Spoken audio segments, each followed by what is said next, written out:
ഇന്നത്തേതൊരു പെട്ടിപൊട്ടിക്കൽ മാമാങ്കമാണ്. ഇത് കാണാൻ താല്പര്യമുള്ള ആൾക്കാർ തള്ളിക്കയറി മുന്നോട്ട് വന്ന് നിന്നോളൂ.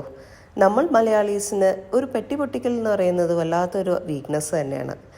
അതൊരു ബർത്ത്ഡേ പാർട്ടി കഴിഞ്ഞിട്ടായിക്കോട്ടെ, അതല്ലെങ്കിൽ ഒരു കല്യാണം കഴിഞ്ഞിട്ടാണെങ്കിലും, അതല്ല എന്തിനേറെ ഒരു NRI നാട്ടിൽ വന്ന് പെട്ടുപൊട്ടിക്കുകയാണെങ്കിൽ പോലും നമുക്ക് കിട്ടുന്ന ഒരു സുഖമുണ്ടല്ലോ, അതൊരു വല്ലാത്ത സുഖമാണ്.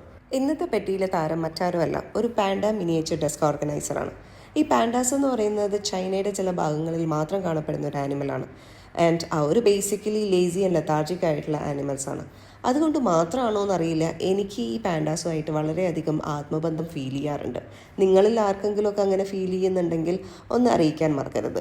പിന്നെ ഈ ഓർഗനൈസറിനെ കുറിച്ച് പറയുകയാണെങ്കിൽ ഇത് വളരെ ക്യൂട്ട് ആൻഡ് ബ്യൂട്ടിഫുൾ ആയിട്ടുള്ള ഓർഗനൈസറാണ്. 3 കമ്പാർട്ട്മെൻറ്റ്സ് ആണുള്ളത്. നമ്മുടെ കൈവശമുള്ള എല്ലാ ചെറിയ ചെറിയ സാധനങ്ങളും ഇട്ട് വെക്കാൻ ആപ്റ്റ് ആയിട്ടുള്ള സാധനമാണ്. ഇതെനിക്ക് വളരെ ഇഷ്ടമായി. നിങ്ങൾക്ക് ഇഷ്ടമെങ്കിൽ ലൈക്ക് ചെയ്യാനും കമൻറ്റ് ചെയ്യാനും സബ്സ്ക്രൈബ് ചെയ്യാനും മറക്കണ്ട.